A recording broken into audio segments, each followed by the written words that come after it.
ایک چیز کی بنیاد پہ ہمیں کافر کہا جاتا ہے, بعد میں زمانہ بدلتا ہے. اب مثلا انڈیا اور پاکستان کافر جس بنیاد پہ ہم کو کہا جاتا ہے, اس کے اندر ٹاپ آف دا لسٹ جو چیزیں ان میں سے یہ ہے کہ نہیں کہ جی یہ لوگ روتے ہیں اور یہ لوگ جلوس نکالتے ہیں.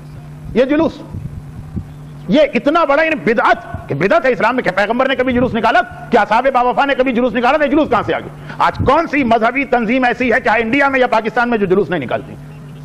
اور ہر خلیفہ راشد کے شہادت کے موقع پہ جلوس بھی نکلا کرتے ہیں. وہی ساری چیزیں جس سے پہلے نکاح ٹوٹ جاتے تھے اور جس کی بنیاد پر ہم کافر قرار پاتے تھے. رونا. ابھی 3 دن پہلے آپ نے دیکھا ہوگا جنگ اخبار کی نیوز, پاکستان کے سارے اخبارات, حق نواز جھنگوی فاؤنڈر آف دا سپاہی صحابہ اور اسٹارٹر آف دا اس نعرہ کے دیٹ شیعہ دار کافر اس زمانے میں, اس کا 22 سال کا بیٹا کراچی کے نارتھ ناز آباد میں مارا گیا.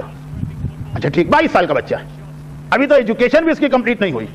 جس وقت یہ ڈیڈ باڈی جنگ پہنچی, اخبارات کی خبریں یہ کہ ان کی ماں یعنی حق نواز جھنگوی کی بیوہ زبیدہ حق غشی کے دورے پڑ گئے. اتنا رو رہی ہیں, رونے کی وجہ سے ہوش نہیں آ رہا. وہ تو خیر ٹھیک, بیوی کی حد تک تو چلے تھوڑی رعایت مل جاتی ہے, ماں کی حد تک. شہر میں کوہرام بپا تھا, لوگوں کی آنکھوں سے آنسو رک نہیں رہے تھے, لوگ اپنے سر دیواروں سے مار رہے تھے.